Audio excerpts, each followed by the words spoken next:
रहा हर हाल में ही खुश बहुत, मेरा गम मुझको मजा देता रहा। वाह वाह वाह, मेरा गम मुझको इसलिए मजा ना देता बुझ सकी इस घर की आग।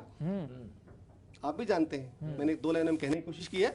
इसलिए ना बुझ सकी इस घर की आग, कोई अपना ही हवा देता रहा। वाह वाह वाह, कोई अपना ही हवा देता रहा। यही होता है। एक और गजल के मतलब और एक 2 शेर पढ़ूंगा, तो उसके बाद एक मुकम्मल गजल पढ़ूंगा। तुम जरा सी बात का न यूं गिला रखा करो, तुम जरा सी बात का न यूं गिला रखा करो, दर्द दिल में हो भी तो चेहरा खिला रखा करो। दर्द दिल में हो भी तो चेहरा खिला रखा करो, गर किसी मौके पे दिल चाहे हद को लांगना।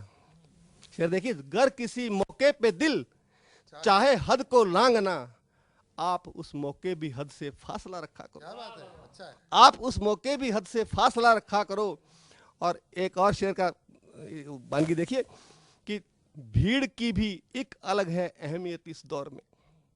ये भीड़ नकारा चीज नहीं है, बड़ी काम की चीज है।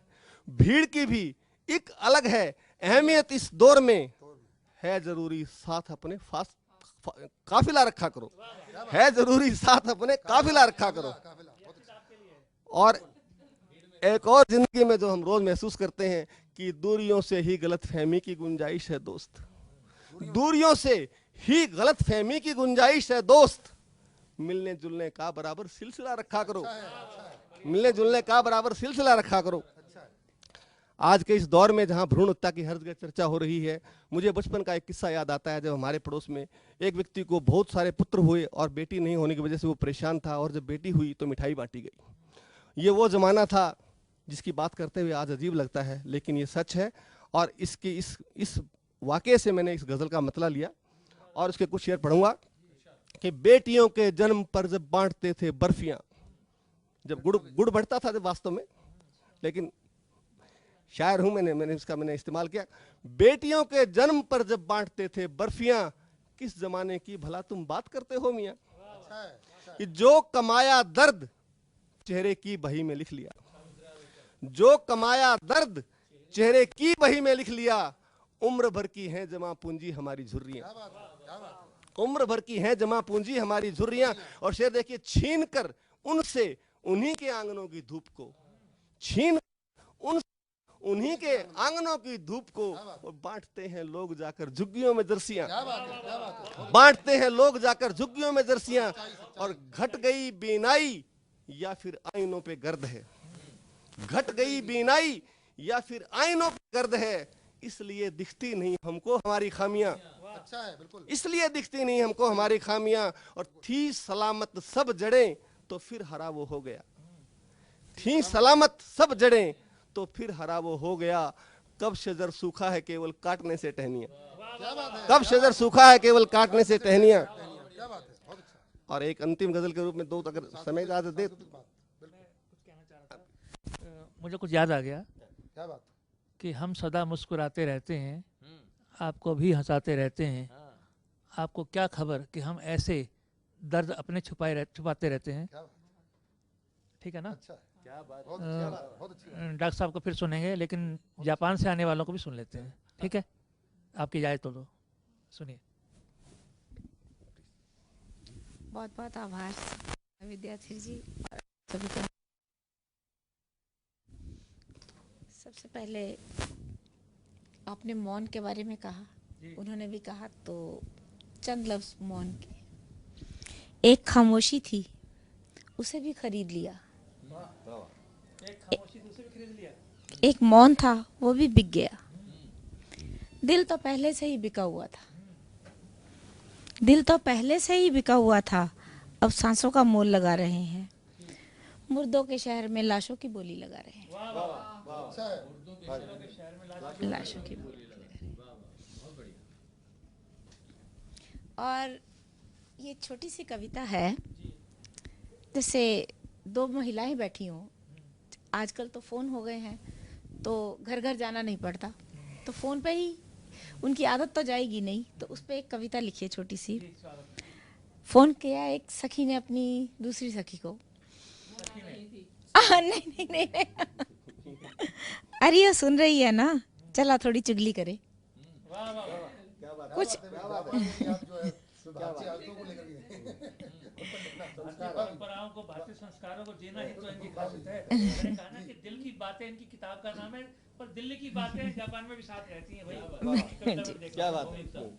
कुछ इधर की करूं, मैं कुछ इधर की करूं, कुछ तू उधर की कर, चला जल्दी चुगली करें, मेरा पेट दर्द हो रहा है।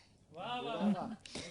मेरा पेट दर्द हो रहा है, जल्दी कर, दर्द बढ़ जाएगा। कुछ ननद की करते हैं, कुछ सास की करते हैं, कुछ देवर की करते हैं, कुछ भौजाई की करते हैं। चल आ जल्दी काम छोड़ कर आ, पड़ोसन की चुगली सुन जरा। क्या बात चल जल्दी काम छोड़ कर आ, पड़ोसन की चुगली सुन जरा। उसकी ननद का देवर, तेरी भौजाई की बहन, सब पीपल के नीचे बैठे हैं, कहीं तो वो तेरी चुगली तो नहीं कर रहे। वाह वाह, क्या बात है, क्या बात है। कहीं वो तेरी चुगली तो नहीं कर रहे। चल भाग कर जा, पकड़ कर चुटिया मरोड़ सबकी। देख मेरा नाम मत लेना, मुझे तो तेरा ख्याल था सो बता दिया। वाह वाह, मुझे तो तेरा ख्याल था सो बता दिया, इसीलिए तुझे फोन करके बता दिया। अब तेरी मर्जी जो चाहे कर, मैं तो रखती हूँ फोन बहन। अब पड़ोसन के घर भी जाना है, देखूं वहाँ क्या खिचड़ी पक रही है। वाह वाह। अब पड़ोसन के घर भी जाना है, देखूं वहाँ क्या खिचड़ी पक रही है। देखो मैं तो सबका भला चाहती हूँ, अब चाहे कोई जो मर्जी कहे। अब चाहे जो कोई मर्जी कहे, बिना चुगली के खाना हजम होता नहीं। तू भी जल्दी से बताना उधर की बात। देख मेरा नाम मत लेना, नहीं तो आगे नहीं करूंगी तुझसे कभी चुगली की बात। अच्छा ये बताइए कि जापान में भी चुगली करने की परंपरा है? जी नहीं, वहाँ तो भारतीय ही बहुत कम मिलते हैं। तो आप वहाँ का कोई संस्मरण सुनाइए, वहाँ को कैसा माहौल है, वहाँ जाकर कैसे लगता है, वहाँ आपको याद आती है देश की, भारत की, दिल्ली की, कैसे आती है वो आप बताएं जरा। बहुत ज्यादा याद आती है, खासकर त्योहारों पे आती है जी। त्योहार, क्योंकि जापान जैसे देश में किसी खास, जैसे टोक्यो हो गया या ओसाका हो गया, तो थोड़े बहुत भारतीय कभी कभार देखने को मिल जाएं, तो हम बड़ा आश्चर्य होता है, हो वो इंडियन जा रहा है। रेस्टोरेंट खुले हुए हैं लेकिन जापानी चला रहे हैं, गुरुद्वारा है लेकिन उसमें भी जापानी है। अच्छा। तो जब मैं जाने वाले गुरुद्वारे में, जाने वाले तो बहुत कम होते हैं, जैसे संडे में 1 घंटे के लिए खुला, तो जो श्रद्धा से थोड़े बहुत हैं इकट्ठे होकर, जिनके नजदीक पड़ा वो चला गया। और कोई बड़ा गुरुद्वारा नहीं है, मंदिर नहीं है। एक जैन मंदिर है, वहाँ भगवान की मूर्ति रखी है, प्रसाद रखा है, जाइए माथा टेकिए, खुद ही तिलक लगाइए, खुद ही प्रसाद लीजिए, चढ़ावा डालिए। और कोई देने वाला नहीं, प्रसाद कोई देने। हिंदी बोलते हैं लोग? हिंदी मैं वो आपको बताती हूँ। मैं शुरू में गई तो पति मेरे, हस्बैंड मेरे दूर काम करते थे, बेटा मेरा छोटा 6-7 साल का, वो आता था तो जापानीज बड़ी जल्दी सीख गया था। वो उससे भी बात नहीं होती थी, तो मैं अंदर अंदर जैसे बड़ी बहुत ज्यादा हिंदी के लिए मेरे भर गया था। तो बेटे ने एक दिन कहा कि इंडियन आज रेस्टोरेंट का खाना लेके आना मम्मी। मैं जॉब करती थी, वापसी पे लेके आई तो इंडियन ही थे। इंडियन रेस्टोरेंट गई तो इंडियन मिले, वो इंग्लिश में मुझसे ऑर्डर लगे। तो मेरा पहला क्वेश्चन था उनसे, ऑर्डर बाद में दूंगी, भाई साहब क्या आपको हिंदी आती है? थोड़ा सा हिंदी में बोलिए, मैं तरस गई हूँ हिंदी सुनने के लिए।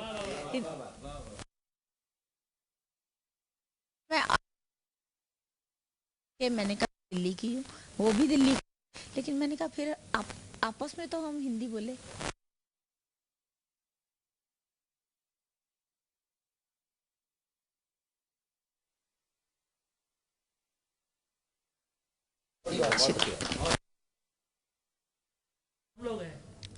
हिंदी अब तो जापानीज हैं, लेकिन हिंदी उनसे मिलती जुलती है, हिंदी समझने वाले नहीं। अब लोगों को शौक बढ़ रहा है, मेरे से भी एक लेडी पढ़ती है हिंदी, तो पासपोर्ट काम आ जाएगा ना। साफ साफ बात है, आपको बुलाने का एक मकसद ये भी है कि हम चाहते हैं कि जब तक कभी दरबार का एक एपिसोड जो वहाँ भी टेलीकास्ट करने के लिए, हम शूट करने के लिए जाएं। बिल्कुल बिल्कुल आप आइए। वहाँ मेरा एक बार वहाँ जापानी टीवी पे भी हुआ था, मैंने बैंगन आलू की सब्जी बनानी सिखाई थी। वाह वाह, क्या बात है। तो अब मैं आपको एक छोटी सी कविता सुनाना चाहती हूँ। स्वागत है। फौजी और गृहिणी। फौजी और गृहिणी पति पत्नी की है। गृहिणी ने खत लिखा है अपने पति को जी। तो उस खत की चंद लाइनें हैं। स्वागत। तुम फौजी हो, मैं गृहिणी हूँ। तुम सीमा पर हो, मैं घर में हूँ। तुम देश की सेवा करते हो, मैं घर का काम करती हूँ। तुम गोली खाते हो, मैं गाली खाती हूँ। वाह वाह। तुम गोली खाते हो, मैं कहाँ की बात है, गोली खाने और गाली खाने की? भारत की है। जय हो। चलिए। क्योंकि आम गांव में देखा जाए, जहां से हमारे देश के जवान गए हैं, पीछे उनकी पत्नियां किस तरह से घर भी संभालती हैं, और ये सब भी होता है। ये सब भी होता है जी। कटु सत्य है। पढ़े पढ़े। तुम्हारा खून बहता है, मेरे आंसू बहते हैं। अच्छा। तुम्हारे जख्म दिखते हैं, मेरे जख्म रिश्ते हैं। वाह वाह। तुम्हारे जख्म दिखते हैं, मेरे जख्म रिश्ते हैं। तुम्हें तमगा मिलता है, मुझे दुत्कार मिलती है। क्या बात, वाह। तुम्हें तमगा मिलता है, मुझे दुत्कार मिलती है। तुम्हारा सम्मान होता है, मेरा अपमान होता है। तुम दुश्मन से लड़ते हो, मैं तन्हाइयों से लड़ती हूँ।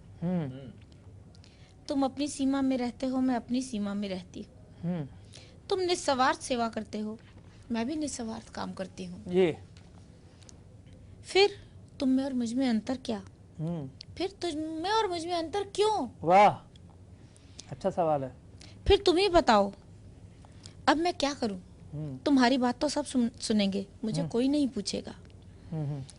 जल्दी जवाब देना इस खत का, कहीं अधूरा ना रह जाए, मेरी जिंदगी की तरह।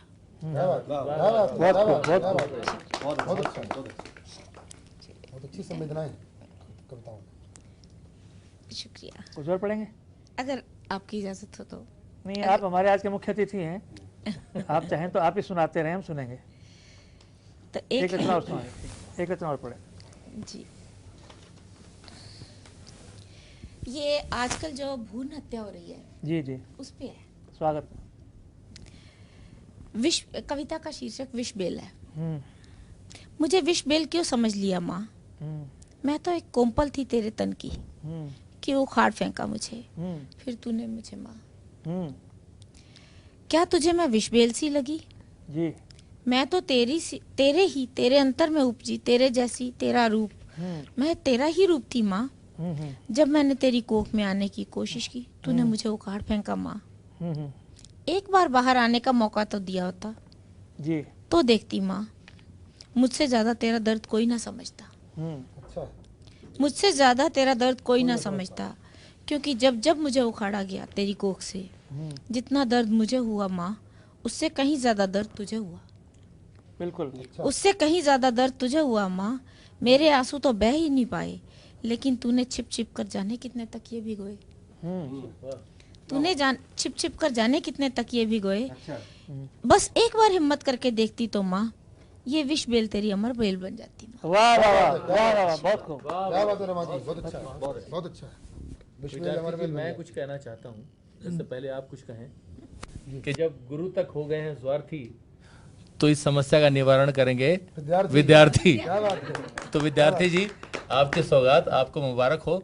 और हम चाहते हैं सभी ये कवि दरबार के लोग कि आप भी अपनी कविता हम सबके बीच में पढ़ें। तो स्वागत कीजिए विद्यार्थी जी का। दोस्तों, कवि दरबार में आते हैं, आए हैं, आज भी हैं बड़े बड़े महारथी। इनके सामने मैं क्या, केजी का विद्यार्थी।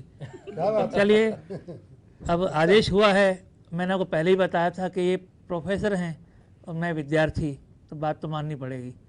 एक गज़ल के कुछ शेर सुने आप। कि चंद सांसों का मकान है ये हयात मुख्तसर। चंद सांसों का मकान है ये हयात मुख्तसर। चंद सांसों का मकान है ये हयात मुख्तसर। चंद नगमों से बना है दोस्तों शायर का घर। एक कलम लेकर भिड़ा हूँ वक्त के तूफान से। एक कलम लेकर भिड़ा हूँ वक्त के तूफान से। क्यों परेशान हो गई है मेहरबानों की नज़र। एक कलम लेकर भिड़ा हूँ वक्त के तूफान से। क्यों परेशान हो गई है मेहरबानों की नज़र। खेल मेरा है इसे जीतूंगा हारूंगा नहीं। खेल मेरा है इसे जीतूंगा हारूंगा नहीं। साथ दो तो शुक्रिया वरना मुझे है किसका डर। खेल मेरा है इसे जीतूंगा हारूंगा नहीं। साथ दो तो शुक्रिया वरना मुझे है किसका डर। आप तो छत पर खड़े तकते रहे बंदा हुजूर। कौन गिरता है जमीन पे कौन आया राह पर। और कृष्ण अब तो रख चुका है जिंदगी को दाव पे। फायदा नुकसान चाहे जो भी हो अब क्या फिक्र। दोस्तों, फायदे नुकसान की फिक्र तो है नहीं, लेकिन आपकी खुशी की फिक्र ज़रूर है। मैं चाहूँगा कि